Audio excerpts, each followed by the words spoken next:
6, 7, 8. Defend our right to demonstrate. No way. We won't pay. No way. We won't pay. No way. We won't pay. No way. We won't pay. 1, 2, 3, 4. Stop them banging on our door. 5, 6, 7, 8. Defend our right to demonstrate. 1, 2, 3, 4. Stop them banging on our door. 5, 6, 7, 8. Defend our right to demonstrate. That's your maths lesson for today. Next up we have Damian Farrell. Can we have Damian Farrell there? Is he there? Lovely. Come ahead. And Scott Masterson. Scott down there, yeah?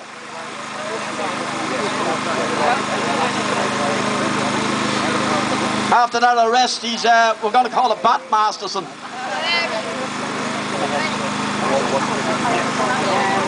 Good evening, folks. My name is Damian Farrell. I'm from Worthy. Scott Masterson was supposed to speak here tonight, but unfortunately can't be here. I'm here representing Scott's youth. Scott was one of the 4 people who were arrested on the very first morning here in Jobstown on Monday. He was arrested with Mick, Paul and Kieran. Just to give you a bit of a background on Scott, so if you understand what a kidnapper looks like. Scott is 30-something. He won't want me to tell you exactly how old he is, I'm sure. He's 30-something, he's self-employed, and he's a father of 2 young children. The first Scott heard of what was going on was when his partner told him there was a fleet of police cars around the corner. She was leaving the house. Scott was there with 2 young children, preparing to get them to school and get himself to work. As I said, he is self-employed as a small business person. Within a short period of time after the phone call, the guards were banging on the door. Scott opened the door and they forced their way in. Instructed him when he asked him for a warrant that one was not required. We are here to arrest, not to search. Scott was then handcuffed in front of his young children, brought out onto the street, and when he explained that he would require his partner to come back to mind his children, he was left standing in the street in front of his neighbours for all to see. The design behind that was to disgrace him. But I can tell you something, Scott Master was not disgraced, nor was anybody involved in it. In fact, quite the opposite. And since then, Scott has received nothing but accolation from his neighbours. And the guards have been condemned for their activities and their actions.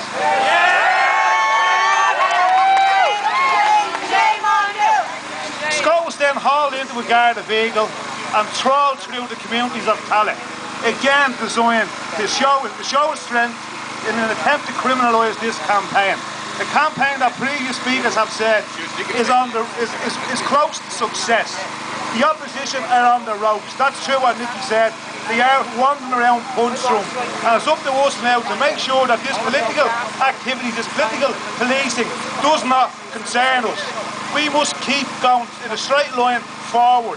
We must not be divided between good protester, bad protester. They must not dictate to us what is the right way to protest. These same people that condemn us were only weeks ago in France. In France, with banners saying, "Je suis Charlie." I've some slogans for them. Is Mise Scott Masterson? Is Mise Paul Murphy? Is Mise Jobstown? Thank you. Hold on. Fair play to you. Damian Farrell there. Next we have another lady here, Kay Larry. Can't you come up? Oh, me? Yeah. Is she here? Yeah. Yes, here she is. Oh, thank God. What? If you want to do it, you don't want to do it. I don't know how you got that your name. Huh? Are you able to do it now? I don't mind. Communities Against Water Charges. Hey, Larry. Oh, okay. Good evening, everyone. I've been sent here tonight to speak to you from Communities Against Water Charges, Dublin North East. I want to talk to you tonight about the political policing that is going on currently in our state. As we've all been aware, over the last 4 days, we've had 17 people arrested. Now, of those arrests, 3 of those were minors. Now, of those arrests, we've had 8 and 10 Gardaí turn up to each house to take these people away. Significantly, and of note, a former Fianna Fáil councillor who was arrested for solicitation to kill was allowed to be arrested by appointment. So he decided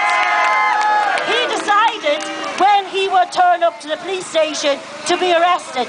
On the other hand, we have peaceful water protesters being arrested in their homes, dragged from their beds and dawn raids by 8 and 9 Gardaí. Now we're being told by our government that we've a shortage.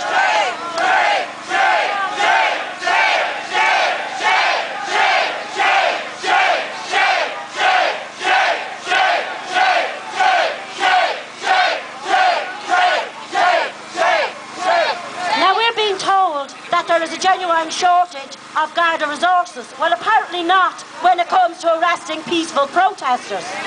Now this is a characteristic of a fascist state where it arrests all opposition.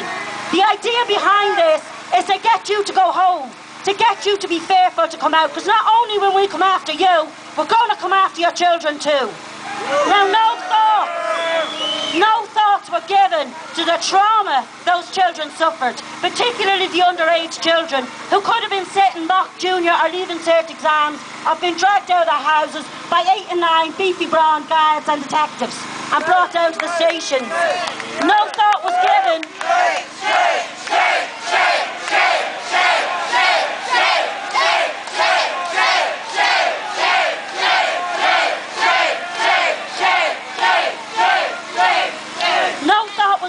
To the man who was arrested in front of his 2 young children.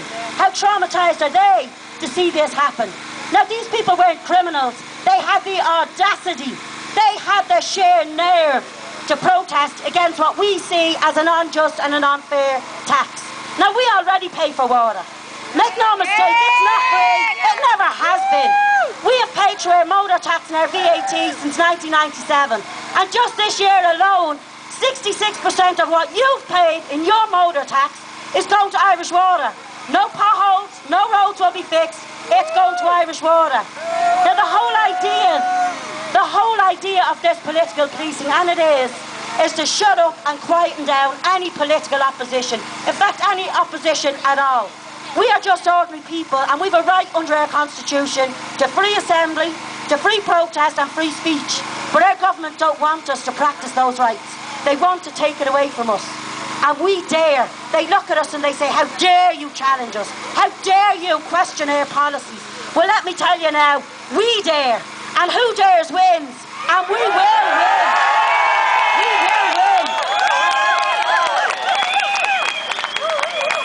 And just another note, as well as this political policing of ordinary people and ordinary citizens, at the same time, we have this disaster which is HSBC Bank. Now we know that 365 Irish people